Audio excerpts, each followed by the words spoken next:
The stars looked cold and distant from the main viewing window of the Guardian. Captain James Walker stood with his hands clasped behind his back, his blue uniform crisp despite being 18 hours into his shift. The ship hummed around him, the newest and most powerful vessel in the United Earth Defense Fleet. But even the Guardian, with all its advanced systems, followed the Starship principle. "Captain, incoming message from Outpost Sigma," called Lieutenant Anna Miller from her station. Her fingers moved quickly over the control panel, her face lit by the blue glow of the screens. Walker nodded. "Put it through." The main screen flickered to life, showing the tired face of Commander Ray Wilson. The outpost commander looked like he hadn't slept in days. "Captain Walker," Wilson said, his voice tight. "We've lost contact with Weber Colony." Walker frowned. "Technical difficulties?" "That's what I thought at first, but this makes 3 colonies in the last month. First Hawkins, then New Denver, and now Weber." Wilson ran a hand through his gray hair. "No distress calls, no signs of attack. They just went silent." The bridge grew quiet. 3 colonies meant this wasn't an accident. "Have you reported this to the Galactic Council?" Walker asked. Wilson nodded. Their response was unhelpful. They suggested we check our communication equipment. Walker felt his jaw tighten. The Galactic Council had a way of ignoring human problems. Most of the older spacefaring races still saw humans as newcomers, even after 200 years among the stars. "Send me all the data you have," Walker said. "We'll investigate." After the call ended, Miller approached his side. "Sir, the Council should be taking this more seriously." "They follow protocols, Lieutenant, and their protocols say 3 missing colonies isn't enough to worry about yet." Walker turned to her. "Plot a course to Weber Colony. Let's see for ourselves." The Guardian dropped out of faster-than-light travel at the edge of the Weber system. The colony planet hung in the distance, a blue-green world that looked peaceful from space. "Scans show the colony infrastructure is intact," reported Officer Tom Bell from the science station. "Power signatures are normal, but I'm not detecting any movement on the surface." "No ships in orbit or at the docking platforms," added Miller. "It's like everyone just left." Walker studied the planet. 10,000 colonists couldn't just disappear. "Any signs of the local defense ships?" "Nothing, sir," Miller said. "Wait, detecting debris in high orbit. Could be from the Weber defense vessel." Walker ordered a small team to board a shuttle and check the colony. He wanted to go himself, but knew his place was on the Guardian. 8 hours later, the team returned with disturbing news. "The colony is empty, sir," reported Security Chief Mark Davis. "No bodies, no signs of struggle. The buildings are intact. Food was left on tables. It's like everyone vanished in the middle of daily life." Walker felt a chill run down his spine. "And the data cores?" "Wiped clean," Davis said. "Whoever did this didn't want to leave any clues." That night Walker couldn't sleep. He walked the quiet halls of his ship, thinking about 10,000 missing people. The Starship principle had kept peace in the galaxy for centuries. All vessels, no matter their size or purpose, had strict limits on their weapon systems. This meant no civilization could quickly overwhelm another, giving diplomacy time to work. But if someone was breaking that rule, his personal communicator beeped. It was Miller. "Sir, I think I found something. Can you come to the data lab?" Walker found her surrounded by holographic displays, her face serious in the blue light. "I've been running deeper scans on the communication logs from Weber Colony," she said. "Most of the data was erased, but I found fragments of an encrypted transmission, sent just before they went silent." She pulled up a display showing broken lines of code. "It took some work, but I managed to recover part of the message." With a flick of her hand, she played the recovered transmission. Static filled the room, but through it, a man's voice could be heard, tight with fear. "Not responding to hails, the ship doesn't match any known design. They're not..." More static. "Weapons beyond anything." The voice returned one last time, clearer. "They aren't following the rules anymore." Walker felt his blood run cold. "Can you clean it up more? Get a full message?" Miller shook her head. This is everything that survived. But sir, what rules was he talking about? The only rules that matter between civilizations, Walker said quietly. The Starship Principle. The next morning, Walker called a meeting with his senior officers. The Guardians' conference. Room was plain but comfortable, with a table made of real wood, a luxury in space. The evidence suggests that someone attacked 3 human colonies using technology that breaks the Starship Principle, Walker told his team. If true, this threatens not just Earth, but the entire galactic peace. Chief Engineer Robert Green spoke up. That's a big claim, Captain. The principle is held for 400 years, and it only takes one group to break it, Walker replied. We need to investigate further, but carefully. If someone is using advanced weapons, the Guardian would be outmatched. Should we inform Earth Command? Asked Miller. Walker nodded. I've sent a full report, but until we have more evidence, I doubt they'll take major action. As if on cue, his communicator beeped with a message from Admiral Thomas Reed, the head of Earth's Defense Forces. Walker, I've reviewed your report, Reed's holographic image said. His face looked grave. Concerning, but not enough for us to make accusations at the Council. I'm giving you authorization to investigate further, but be discreet. The last thing we need is to create panic or appear paranoid to the older civilizations. After the call ended, Miller lingered in the conference room. There's something else, isn't there? Walker asked, recognizing the look on her face. Yes, sir. I did some digging into previous incidents similar to this one. She placed a data pad on the table. 3 times in the last century, outposts went silent along the borders of known space. Each time the Council investigated and found nothing. Each time it was written off as equipment failure, or colonists abandoning their posts. Walker picked up the pad. You think they're connected? I think something's been happening at the edges of our territory for a long time, Miller said, and I think someone's been covering it up. Walker looked out the viewport at the stars. The galaxy had been at peace for centuries, united under the Starship Principle. But what if that peace was built on lies? Set course for the border of Sector 12, he ordered. There's an old monitoring station there that might have recorded ships passing near Weber Colony. As the Guardian prepared to jump to faster-than-light speed, Walker couldn't shake the feeling that they were heading towards something that would change the galaxy forever. The age of the Starship Principle, the age of limitation, restraint, and careful peace might be coming to an end, and humanity needed to be ready when it did. The old monitoring station floated in the darkness of space like a forgotten toy. Once a busy outpost marking the edge of human territory, it had been automated for decades. Its sensors still worked, silently watching ships pass through this quiet sector of space. The Guardian approached slowly, running silent. Captain Walker stood on the bridge, his eyes fixed on the view screen. Any signs of other ships? He asked. None, sir, Lieutenant Miller replied. We're alone out here. Officer Bell spoke up from his station. Captain, I'm accessing the station's sensor logs now. The data goes back 3 months. Walker moved to stand behind Bell's chair. Look for anything unusual around the time Weber Colony went silent. The bridge crew watched as Bell sorted through the data. Minutes passed in tense silence. There, Bell said suddenly. 6 days ago, a ship passed through this sector heading toward Weber Colony, but it doesn't match any known design in our database. On the screen, a blurry image appeared. The ship was long and sleek, with strange bulges along its sides that might have been weapon ports.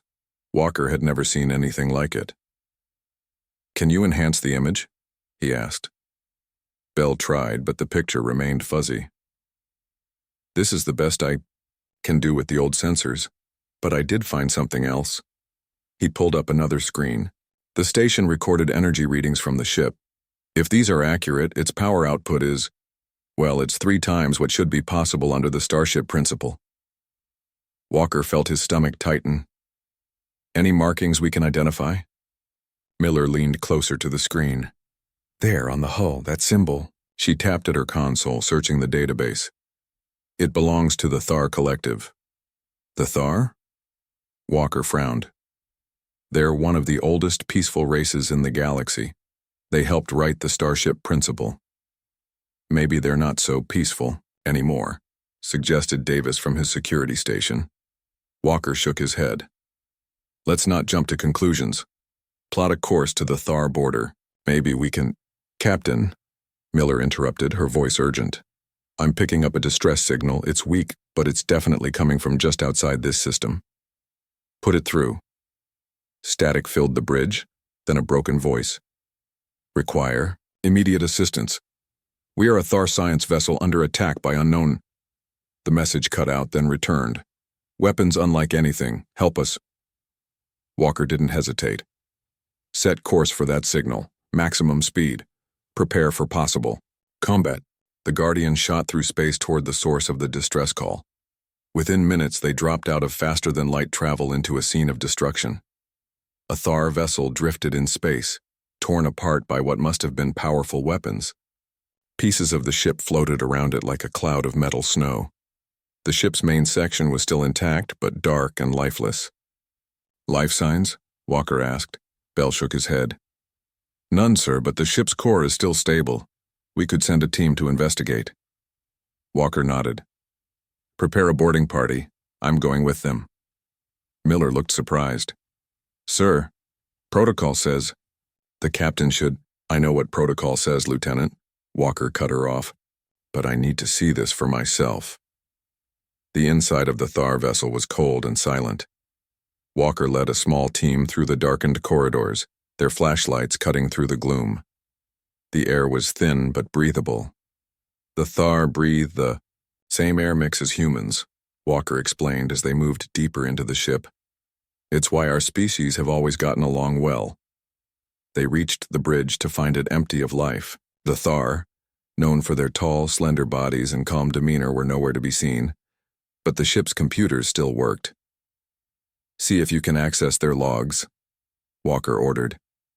I want to know what happened here. Tech Officer Lisa Jones nodded and began working at the alien console. The Thar used a simple operating system that most humans could navigate. Sir, Jones called after a few minutes, I found the final log entry. It's disturbing. The screen lit up with the face of a Thar. Its large eyes looked worried, its normally blue skin pale with fear. This will be our final record, the Thar said in its musical voice. The ship that attacked us bore markings of the Thar Collective, but it was not one of ours. Its weapons, they should not exist, not under the principle. We tried to communicate, but they opened fire without warning. Before our systems failed, we detected modifications to their ship that go far beyond what is permitted. If anyone finds this message, warn the Council. Something terrible is happening.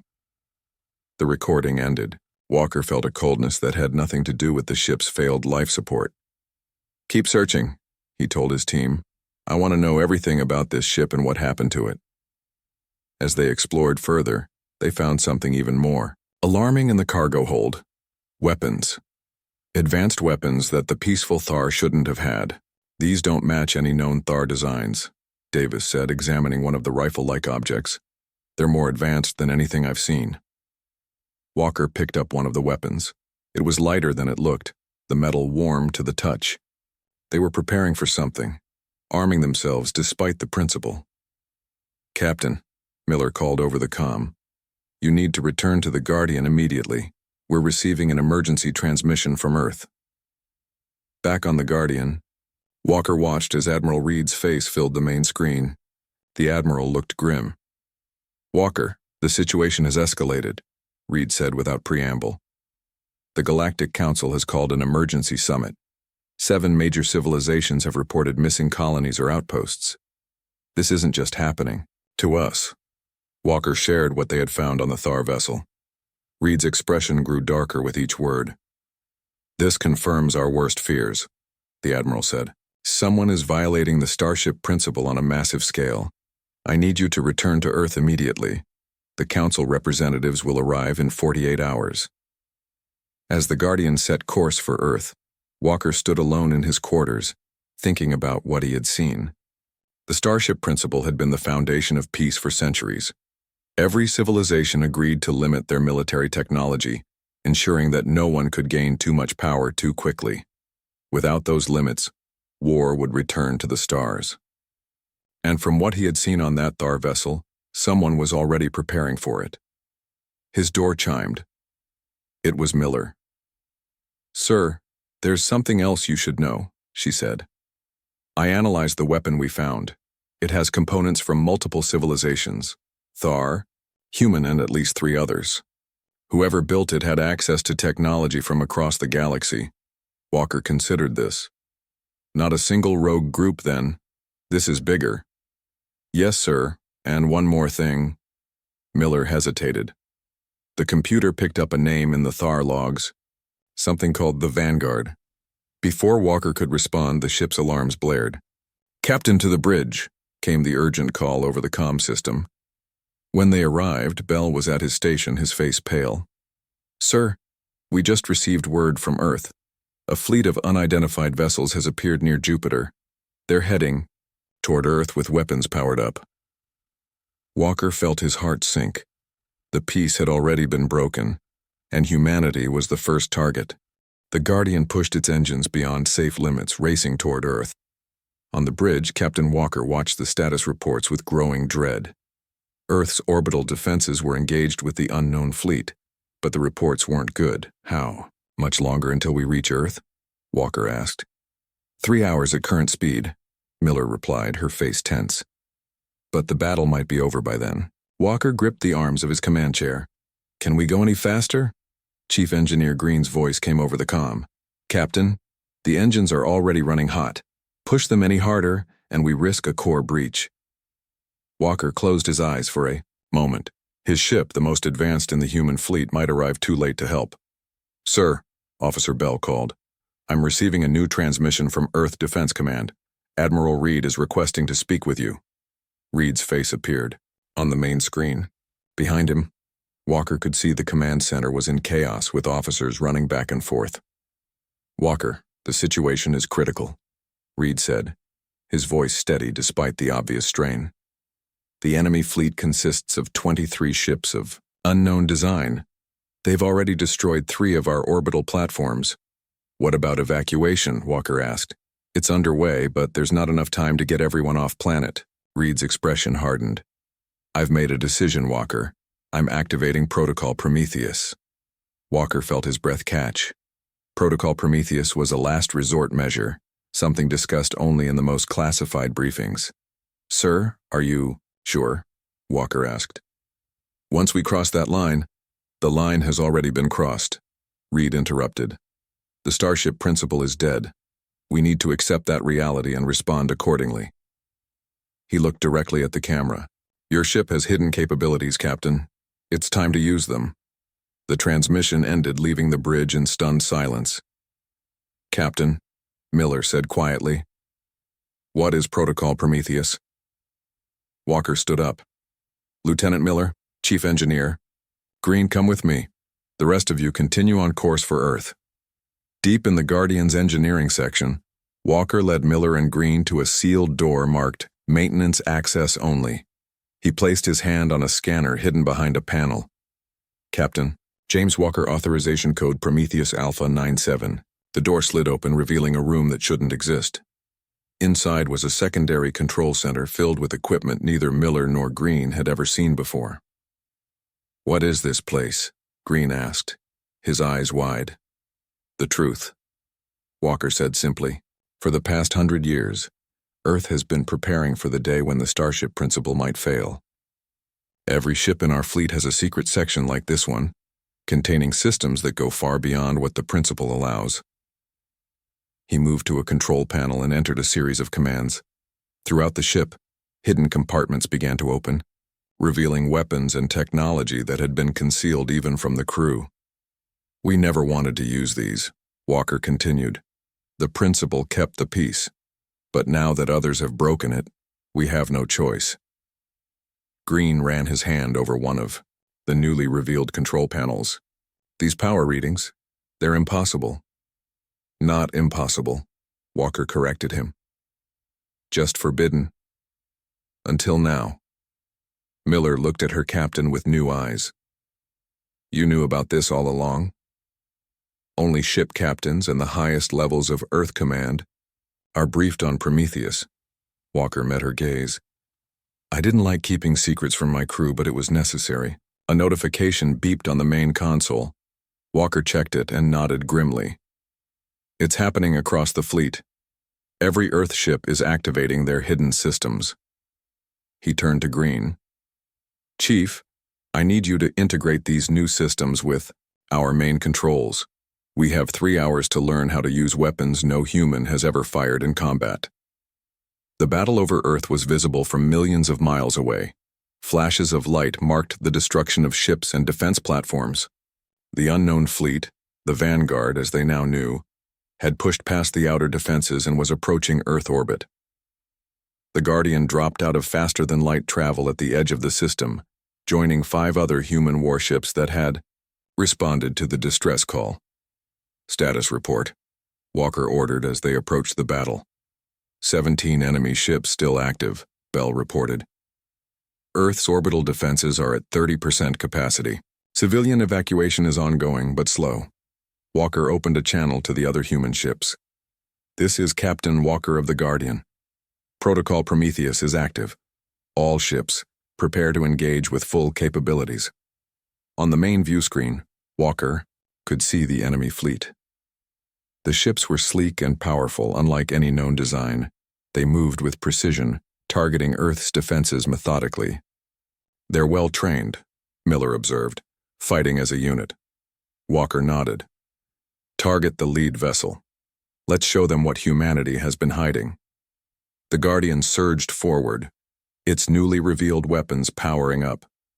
Energy readings spiked to levels that would have been impossible under the Starship principle. Weapons locked, Davis reported from Tactical. Ready to fire, Walker took a deep breath. This was the moment when humanity would reveal its true strength and break the principle they had publicly upheld for centuries. Fire. The Guardian released a beam of energy so bright it was hard to look at. It struck the lead enemy vessel, cutting through its shields like they weren't there. The ship broke apart in a silent explosion. The other human ships followed suit, unleashing weapons that had been kept secret for generations. The enemy fleet, caught by surprise, began to scatter. They didn't expect this, Miller said, watching the battle unfold. They thought we were following the principle. This is just the beginning, Walker replied. Target their command ship next. The battle turned quickly. The enemy fleet, facing weapons they hadn't prepared for, began a fighting retreat. Within an hour, they had withdrawn from Earth orbit, jumping to faster-than-light speed with the human fleet in pursuit. As the Guardian followed, Admiral Reed contacted them again. Good work, Walker, he said. But this isn't over. The Vanguard has attacked 3 other worlds in the past hour. This was coordinated. What are our orders? Walker asked. Track that fleet. Find out where they're going and who they really are. Reed's face was grim. Meanwhile, I'll be at the Emergency Council meeting, explaining why Earth just revealed weapons technology we swore we didn't have. After the call ended, Walker stood in silence for a moment. The crew watched him, waiting. The galaxy changed. Today, he finally said. For centuries, every civilized world followed the Starship principle. We limited our weapons, our defenses, our technology, all to maintain peace. He looked around at his crew. That era is over now. We need to be ready for what comes next. Miller stepped closer. Sir, if we had these weapons all along, why didn't we use them to protect our colonies? Because once we revealed them, there was no going back, Walker answered. Earth Command hoped to find another solution. He shook his head. They waited. Too long. Captain, Bell called out. I'm tracking the enemy fleet. They appear to be heading toward the outer rim, beyond Council space. Walker nodded. Follow them. Keep your distance, but don't lose them. He turned to Miller. Lieutenant, I want everything we have on the Vanguard. Someone in the galaxy must know who they are. As the Guardian pursued the retreating fleet, Walker wondered what other secrets would be revealed in the coming days. If Earth had hidden such power, what might other civilizations have concealed? The age of trust was over. The age of power had begun. For 3 days, the Guardian followed the trail of the vanguard fleet. They kept their distance, using the ship's enhanced sensors to track the enemy without being detected. The crew worked in shifts, staying alert for any sign of an ambush. Captain Walker spent most of his time on the bridge, sleeping only when Miller insisted. Dark circles formed under his eyes as he studied the path the enemy was taking. "They're heading toward the location of one of our missing colonies," Walker said, pointing to a star map. "New Denver." Miller leaned over his shoulder, looking at the display. "Do you think that's their base?" "Maybe. Or maybe they're going back to wherever they took the colonists." Walker rubbed his tired eyes. "Either way, we need to know what we're facing." The ship's comm system beeped with an incoming message. It was Admiral Reed, looking even more exhausted than Walker. "The council meeting was difficult," Reed said without preamble. "Several civilizations have accused Earth of violating the Starship principle. Others have admitted they also had secret weapons programs." "The principal was already dead," Walker replied. "We just confirmed it." Reed nodded grimly. "The council is in chaos, but we've formed an alliance with the Thar Collective and 3 other major civilizations. They're sending ships to support your mission." He leaned closer to the camera.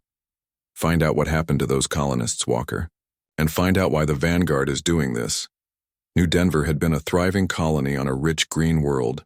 Now, as the Guardian approached from behind one of the planet's moons, they could see something massive being built on the surface. "It looks like some kind of installation," Bell said, examining the sensor readings. "Definitely not part of the original colony. It covers nearly 100 square miles." Walker studied the images on the main screen. "Are there any people down there?" "Yes, sir. Several thousand life signs, but they're concentrated in specific areas. And there are strange energy readings throughout the facility." 4 ships from their new alliance had joined the Guardian. 1 Thar vessel, 2 from the Holan Republic, and 1 from the old Varn Empire. Together they formed a small but powerful strike force. "We need to get closer," Walker decided. "Prepare a stealth shuttle. I'll lead a small team to the surface." Miller immediately stood up. "I'm going with you, sir." Walker nodded. He had expected nothing less. The shuttle landed in a forested area 3 miles from the massive installation. Walker led a team of 6, including Miller and Davis, through the thick undergrowth. The air was clean but carried an odd metallic smell. As they approached the edge of the forest, they got their first clear view of what the Vanguard was building. It was an enormous structure, with towers reaching toward the sky and deep sections that disappeared underground. Energy fields shimmered around parts of it. "It almost looks like a defensive position," Davis said quietly, "like they're preparing for an attack." "But from what?" Walker wondered. They moved closer, using scanner technology that had been hidden under the Starship principle. It allowed them to detect the movement of guards and security systems without being found. "There," Miller whispered, pointing to an area where people were working. "Those are humans. And are those Thar?" Through binoculars, Walker could see colonists from different species working together. They moved without speaking, their faces blank as they carried materials and operated machinery. "Something's controlling them," Walker said. "We need to get inside." They found an entry point at a loading area where supplies were being brought in. Using stealth technology built into their armor, another violation of the principle, they slipped past the guards and into the massive structure. Inside, the air was colder. The walls were made of a material Walker had never seen before, with strange symbols etched into them. They moved silently through corridors that seemed designed for beings of various sizes. "Captain," Miller whispered, checking her scanner. "I'm picking up a high concentration of life signs 1 level down. It could be more colonists." They found a way down and entered what appeared to be a large control room. Inside, people from at least 5 different species worked at stations. Their movements were mechanical, their eyes unfocused.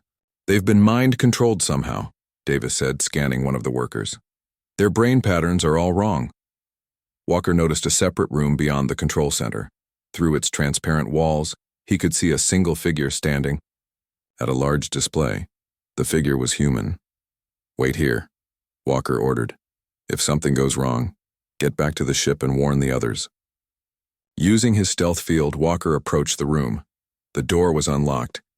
He stepped inside, weapon ready, and deactivated his stealth field.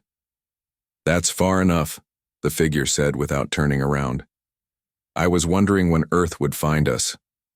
The man turned slowly. He was tall and lean, with gray at his temples and a face that looked vaguely familiar. Commander Alex Gray, the man said, introducing himself, though I suspect Earth has listed me as dead by now. Walker kept his weapon aimed at Gray's chest.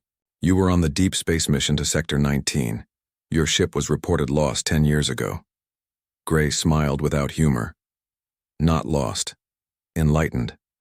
I found something out there, Captain. Something that changed everything. And what was that? Walker asked, keeping his distance. The truth. That the galaxy is in danger, and the Starship principal was going to get us all killed. Gray gestured to the display behind him. Would you like to see? Against his better judgment, Walker moved closer. The display showed what looked like astronomical data, the movement of stars and galaxies over vast periods of time. Every 50,000 years, Gray explained, something enters our galaxy from the void between galaxies. The ancient records call it the Devourer. It consumes civilizations, entire worlds, and then retreats back into the darkness. He pointed to a pattern in the data. It's due to return within the century. Walker studied the display. And you believe this? I've seen the evidence. The ruins of dead civilizations that once spanned hundreds of worlds, all destroyed at the same time. Their final messages all speak of the same thing, a force they couldn't fight because they weren't prepared. So you decided to prepare, Walker said, understanding dawning. That's what this installation is for. Gray nodded. One of many. We're building across the galaxy. Defense systems on a scale never before imagined. Weapons that could potentially stop even something like the Devourer. By kidnapping colonists? Mind-controlling them? Regrettable, but necessary, Gray said, without remorse. We needed workers and we needed secrecy. The Council would never have approved what we're doing. And attacking Earth? How was that necessary? A test, Gray replied. We needed to see how Earth would respond. What hidden capabilities you had. You didn't disappoint. Walker felt his anger rising. You killed innocent people to test us. To save billions more. Gray's eyes hardened. The Starship principle kept us weak, Captain. It prevented us from developing the weapons we'll need when the Devourer returns. My vanguard is doing what no one else had the courage to do. Break the rules to save everyone. Walker kept his weapon steady. And who put you in charge of saving the galaxy? Someone had to make the hard choices. Gray moved toward a control panel. You can either help us or stay out of our way, but you can't stop what's coming. Before Walker could respond, an alarm blared throughout the facility. Gray smiled. It seems your friends have been discovered. The choice is yours, Captain. Join us and help save the galaxy, or die here with your principles intact. Walker looked at the man who had once been a respected Earth officer. There's always another way, Gray. One that doesn't involve becoming monsters ourselves. Gray's expression hardened. That's your answer, then? So be it. He pressed a button, and energy fields sprang up around the room, trapping Walker inside. Through the transparent wall, he could see his team being surrounded by armed guards. The galaxy's future hung in the balance, with two human visions of survival now locked in conflict. The energy field around Walker hummed with power. Through the transparent wall, he could see Miller and the others being surrounded by guards with weapons drawn. Gray watched him with cold eyes. Your team will be put to work with the other colonists, Gray said. Their skills will be useful. Walker's mind raced. You're making a mistake, Gray. Ruling through fear and control, that's not the way to save the galaxy. Gray merely smiled. We'll continue this discussion later, when you've had time to reconsider my offer. As Gray turned to leave, the entire facility shook. Alarms blared even louder than before. What was that? Gray demanded, rushing to a console. One of the mind-controlled workers spoke in a flat voice. Allied fleet is attacking the orbital defenses. Multiple ships detected. Gray's face darkened. Launch our ships. Defend the installation at all costs. Outside the energy field, Walker saw Davis make a quick movement. A small device slid across the floor, stopping at the base of the field generator. No one else seemed to notice. Walker met Davis's eyes briefly, then turned back to Gray. You can't win this fight, Commander. Not against the combined forces of 5 civilizations. We don't need to win, Gray replied, his fingers moving over the console. We just need to hold you off long enough to activate our network. Once all our installations are linked together, nobody will be able to stop us. The small device at the base of the field generator blinked once, then twice. Walker tensed, ready to move. The explosion was small but precise. The energy field flickered and died. In the same moment, Davis and Miller drew hidden weapons and fired at the guards, their shots precise and non-lethal. Walker lunged toward Gray, tackling him before he could reach for a weapon. They crashed to the floor, Gray fighting with a strength born of desperation. You're dooming us all, Gray shouted as they struggled. Walker pinned him down. There's always another way, Gray. Always. With Gray subdued and the guards neutralized, Walker and his team took control of the command center. Through the large windows, they could see the battle raging in orbit. The Allied fleet was engaging the vanguard ships in a display of firepower that would have been impossible under the Starship principle. We need to free the colonists, Walker ordered. Find the control system that's keeping them under vanguard. Control. Miller and Davis searched the command center while Walker kept Gray secured. Above them, the battle continued to rage. Here, Miller called after several tense minutes. This seems to be the central neural control system, but it's complex. I'm not sure how to shut it down without hurting the colonists. Walker turned to Gray. Tell us how to free them. Gray laughed bitterly.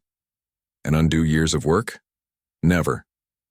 Then we'll figure it out ourselves, Walker said. He activated his comm.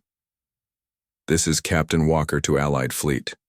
We've secured the main command center of the Vanguard installation. We need technical specialists to help free the mind-controlled workers.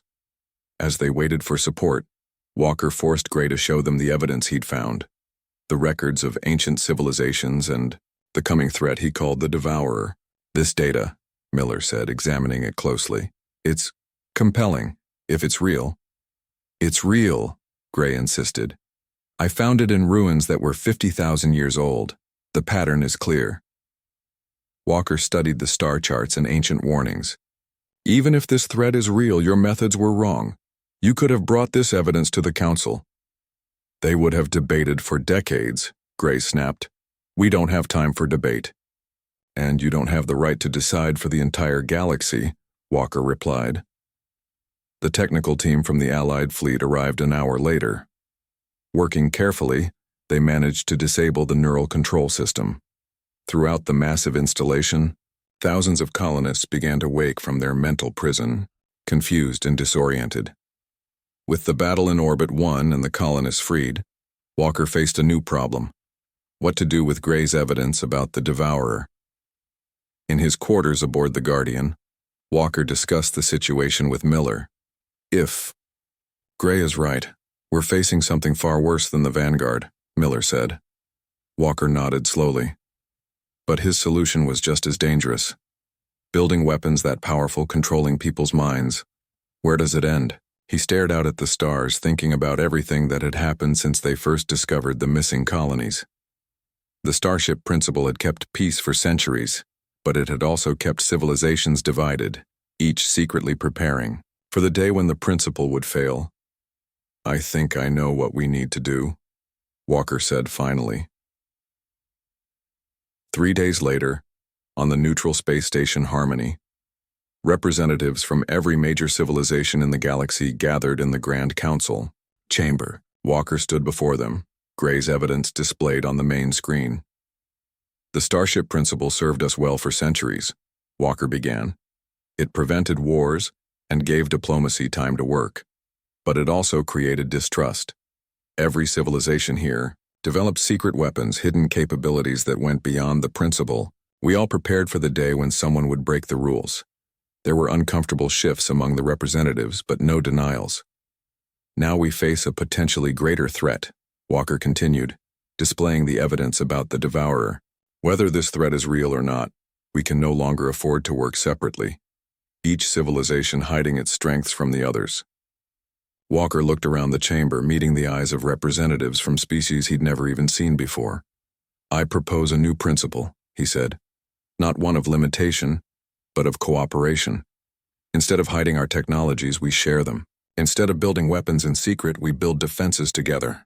The chamber erupted in voices, some supportive, others skeptical. Walker let them talk, watching as the idea began to take hold.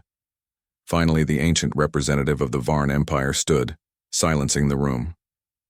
For 10,000 years, my people have kept secrets, the Varn said, its voice translated through a device at its throat. We thought this made us strong.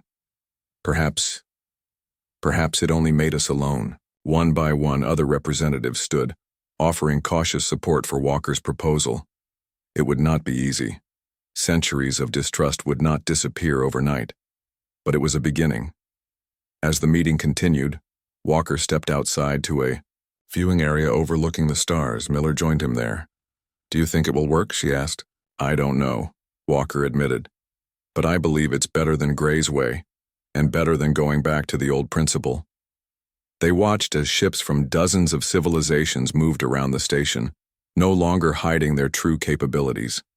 Some carried weapons that could destroy planets, others had defenses that could withstand incredible attacks. All had been hidden until now. Every civilization will remember the day when Starship stopped being good, Miller said, quoting the message that had begun their journey. But perhaps they'll also remember what came after. Walker nodded, his eyes on the future. Not the end of an era, but the beginning of something better. Beyond the station, the stars continued their endless dance, unaware of the tiny beings who fought so hard to protect their place among them. Whether the Devourer was real or not, the galaxy would face it together, without secrets, without hiding their strength from each other. It was a new principle for a new age, one born from the ashes of the old. And it had begun with humanity's choice not to conquer but to connect.